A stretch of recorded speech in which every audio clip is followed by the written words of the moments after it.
Hello students, welcome to Jumaxa classes. Today we are going to discuss about current affair for the month September. ये जो नई series है, नया initiative है, इसका टाइटल है करंट अफेयर इन 10 मिनट्स और सेकंड इंपॉर्टेंट पॉइंट है यह सीरीज बाइलिंगुअल है, हिंदी इंग्लिश दोनों में है। आपकी जो भी क्वेरी हो आप इस ईमेल आईडी में सेंड कर सकते हैं। ये हमारा इंस्टाग्राम है और ये हमारा टेलीग्राम चैनल है, इसे जरूर ज्वाइन कीजिएगा ताकि आपको हमारे अदर वीडियोस की लिंक और पीडीएफ प्राप्त हो सके। तो चलिए इंडेक्स देखते हैं, आज अपन किन किन करंट अफेयर्स पर डिस्कस करेंगे। तो पहला करंट अफेयर है इंडिया डिस्क्रिमिनेशन रिपोर्ट। अब ये आपके इंडियन सोसाइटी के पेपर में और इकोनॉमी में मीन्स के पर्सपेक्टिव से बहुत इंपॉर्टेंट रिपोर्ट है।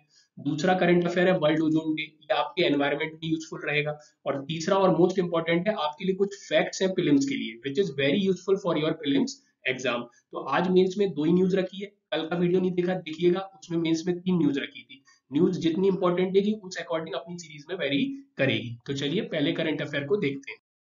तो देखिए पहला करंट अफेयर है इंडिया डिस्क्रिमिनेशन रिपोर्ट 2022। तो पहला इंपॉर्टेंट क्वेश्चन है कि ये रिपोर्ट किसने पब्लिश की है। तो ऑक्सफैम इंडिया के द्वारा ये रिपोर्ट पब्लिश की गई है। और दूसरा इंपॉर्टेंट क्वेश्चन है कि ये रिपोर्ट किस बारे में बात कर रही है।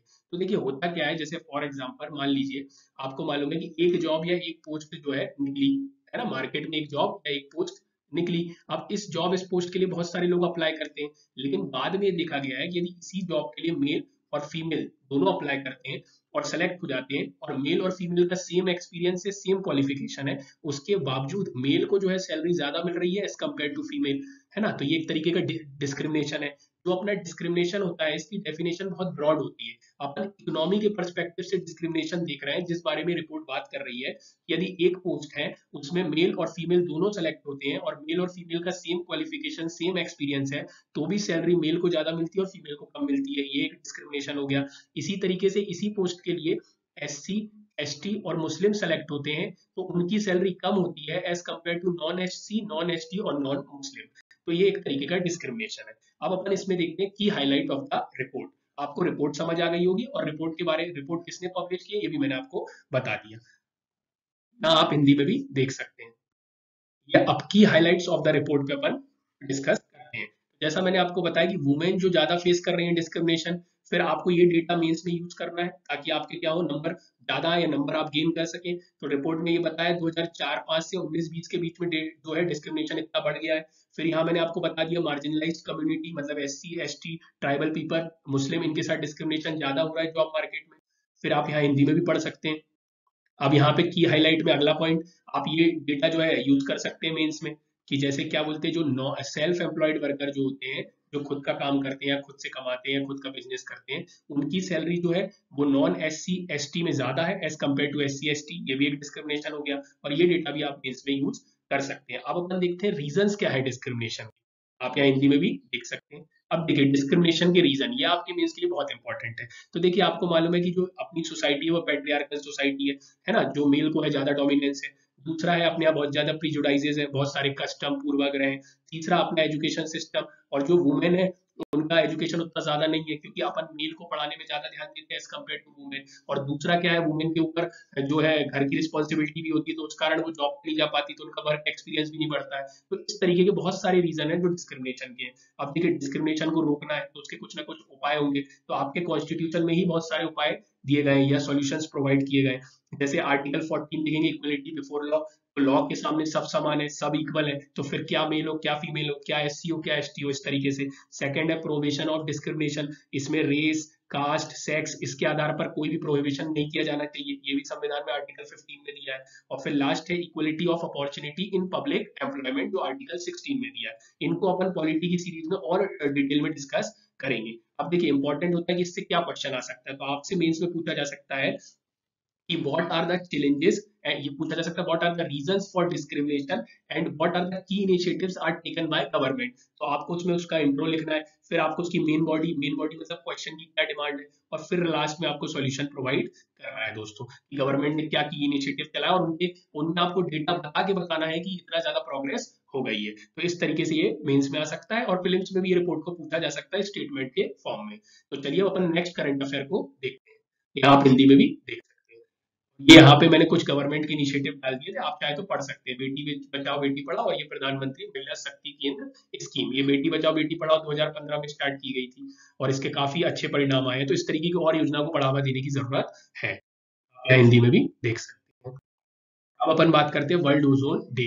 तो देखिए होता क्या है, जैसे मान लीजिए ये अपना अर्थ है, आप यहाँ देख सकते हैं पिक्चर में अर्थ है और ये सन है। अब सन क्या अल्ट्रावायलेट रेडिएशन निकालता है, तो आपको मालूम है अपने जो अर्थ है इसके चारों तरफ क्या है, एटमॉस्फेयर है, वायुमंडल है, और उसी वायुमंडल में एक लेयर है जिसे क्या कहते हैं, ओजोन लेयर। क्या कहते हैं, ओजोन लेयर। तो ये लेयर एक तरीके से अपन को क्या प्रोटेक्ट करती है हार्मफुल रेडिएशन ऑफ सन।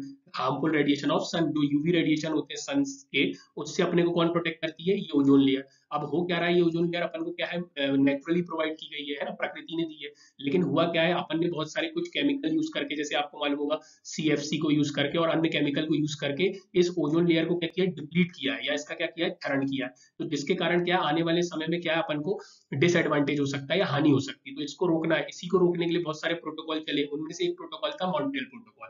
तो अब वर्ल्ड ओजोन डे 16 सितंबर को मनाया जाता है। क्यों मनाया जाता है, to raise awareness among people about ozone depletion and searching for possible solution to preserve it, जो मैंने आपको बता दिया। अब जो है इसकी थीम क्या थी 2022 की, तो global cooperation protecting life on earth. देखिए थीम ही बता रही कि आपको हमको पूरी ग्लोबल को मिलके इस समस्या का समाधान करना होगा दोस्तों, है ना। अब अपन आगे बढ़ते हैं और आगे पॉइंट देखते हैं क्या है, यहाँ आप हिंदी में भी देख सकते हैं। अब देखिए, तो ये ओजोन डे मनाया जाता है, वर्ल्ड ओजोन डे, जो प्रिजर्वेशन ऑफ ओजोन लेयर के लिए वर्ल्ड ओजोन डे मनाया जाता है। इसकी हिस्ट्री क्या है, ये कैसे स्टार्ट हुआ, तो आपको मालूम होगा कि ये 16 सितंबर को मनाया जाता है ना। वो क्या हुआ था, यूनाइटेड नेशन जनरल असेंबली, आप जानते हो यूएन की बॉडी है ये, यूनाइटेड नेशन जनरल असेंबली। उसने क्या किया था, 16 सितंबर को 1994 में डिसाइड किया था कि अब अपन international day for preservation of ozone layer बनाएंगे 16 सितंबर को। और 16 ही सितंबर डेट क्यों रखी, क्योंकि 16 सितंबर को, जैसा मैंने आपको बताया, एक मॉन्ट्रियल प्रोटोकॉल है, वो क्या बोलता है, वो ये बोलता है कि अपन को ओजोन लेयर को जो डिप्लीट कर रहे हैं सब्सटेंस, उनको रोकना है। तो 16 सितंबर को ये जो मॉन्ट्रियल प्रोटोकॉल है, इसको 46 नेशंस ने 1987 में साइन किया था। तो इसी डे की मेमोरी में, या इसी डे को याद रखने के लिए 16 सितंबर को अपन ओजोन लेयर के प्रिजर्वेशन के लिए वर्ल्ड ओजोन डे मनाते हैं। हिंदी में भी आप देख सकते हैं।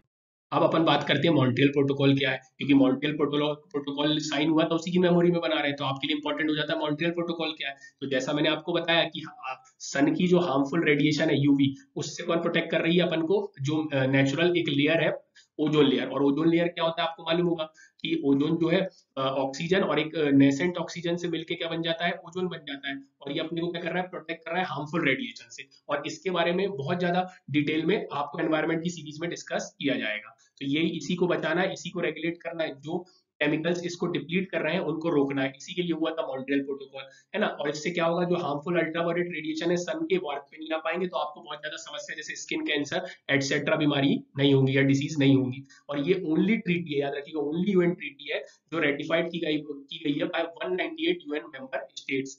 और India become a party to Montreal protocol in 1990। और फ्रेंड्स इसके बारे में और भी चीजें हैं, जैसे किगाली अमेंडमेंट हुआ, ये सब आपको एनवायरमेंट में डिस्कस किया जाएगा। आप यहाँ हिंदी में भी देख सकते हैं। अब आपसे क्वेश्चन ये पूछा जा सकता है, व्हाट इज मॉन्ट्रियल प्रोटोकॉल, है ना, या पूछा जा सकता है व्हाट इज ओजोन लेयर, और discuss the provisions of Montreal protocol. तो इस तरीके के क्वेश्चन के लिए आपको प्रिपेयर रहना है। और आपसे फिल्म से पूछा जा सकता है, which of the following statement are correct regarding Montreal protocol. तो पहला स्टेटमेंट में वो बोल सकता है कि Montreal protocol is about to protect, है ना, इट्स अबाउट टू प्रोटेक्ट, आप ग्लोबल वार्मिंग कर लीजिए। तो इस तरीके से वो है ओजोन लेयर के लिए, लेकिन आपको ग्लोबल वार्मिंग के नाम से आपका क्वेश्चन में स्टेटमेंट में आएगा, तो आपको उसको फॉल्स करना है। तो इस तरीके से आपसे क्वेश्चन पूछे जा सकते हैं। अब अपन कुछ इंपॉर्टेंट फिल्म्स फैक्ट को देख लेते हैं, जो आपके फिल्म्स के लिए बहुत यूजफुल है। तो पहला है ई बाल निदान पोर्टल। तो ये इसने ई बाल निदान एक पोर्टल है जो अभी हाल ही में शुरू किया गया। तो किसके द्वारा किया गया, national commission for protection of child right, है ना। इनने क्या किया है, ई बाल निदान पोर्टल को शुरू किया है। तो ये पोर्टल किस बारे में है, तो is a complaint management system of NCPCR. तो ये कंप्लेंट मैनेजमेंट सिस्टम है, इसके फीचर्स हैं।